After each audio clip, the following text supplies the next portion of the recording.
How's it going, ladies and gentlemen? My name is Simba, and today I'm going to make a video. That's right, you read it just right from the title, TF2. Now, today I'm going to touch a very sensitive topic which causes some irritation to the people who usually listen to it, which is TF2 dead? Let's start off with the basics. TF2 is not dead. I don't know about the future, but it's not dead for now.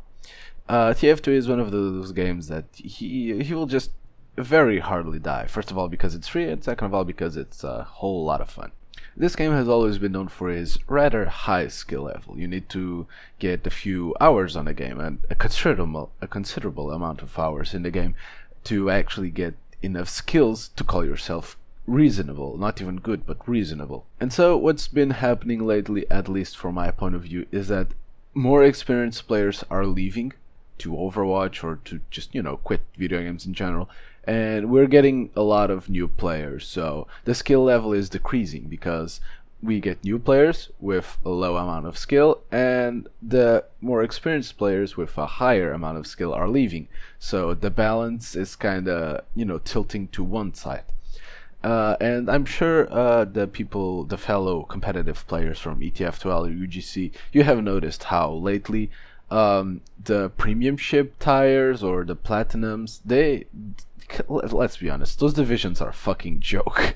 There are teams over there that certainly shouldn't be there because you look at those those premium tires, you look at them 1 year ago or even 6 months ago, and it was something you really looked up to. It was a gameplay, it was beautiful to see, it was really, really good TF2.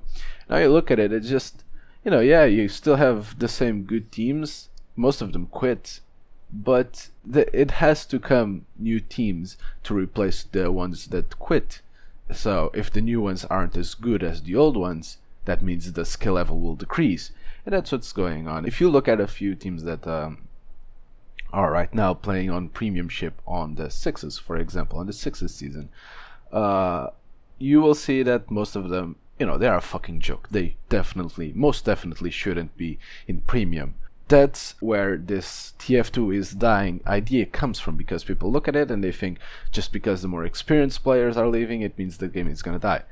That's exactly the contrary. Just because the more experienced players are leaving doesn't mean the game is dying. Actually, the more new players will come, the more new players start playing this game. It's kind of a long-term investment. The more in the future there will be way more experienced players, so that's good, just not for now. So we have to wait a few years for that amount of players reflects. And that's, if you think about it, it's kind of an exciting idea. TF2 is kind of dead for now, but it will become alive in the future years. Well, hopefully if Valve doesn't fuck up, And that's exactly the second point that I wanted to talk about today. Valve. Now, you know how Valve promises stuff and then they like to take their sweet time doing shit, and that's exactly what they're doing for now. We've been promised a Pyro update last year, and well, I'm still sitting right here waiting for it. But you know what? I don't really care about the Pyro update or some bullshit like that. I just care that Valve brings updates to kind of keep the spark alive, kind of keep the fire going on TF2. Because so far, what have you got on this year? We got 3 updates, 1 each month. 2 of them were bug fixes or preparations for a bigger update, and the first one was kind of big, but it was all under the hood stuff. It was like it wasn't anything like changing to maps or balancing of weapons. It was a lot of under the hood stuff. And I sincerely think that people are getting kind of frustrated with this, because we look at Overwatch, for example, or CSGO, and there's so many updates. If you play Overwatch, you certainly know they just got a new hero, Oriza, which is really fucking annoying. I hate that guy, girl, whatever the fuck that is, robot. And they look at those games with a lot of updates, a lot of regular updates, and a lot of how am I gonna say this, care from the dev team, and they look at TF2 and they say, why am I still playing this shit if this gets no attention from the developers? And the truth is, the TF2 developers have kind of a different way of putting stuff. They don't go out in public and express themselves. They don't have the dev updates that, for example, Overwatch has.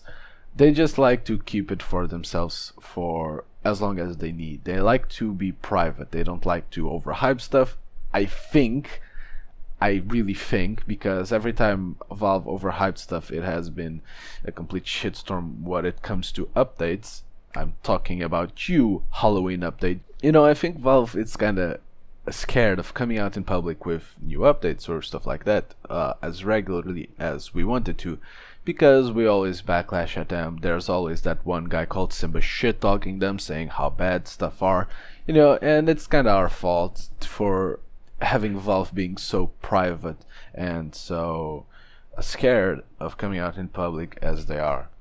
That's gonna be it for our video today. Leave a like if you did, subscribe if you want to see more of me, join my Steam group, and follow me on Twitter for channel updates, and I will see you all on the next video.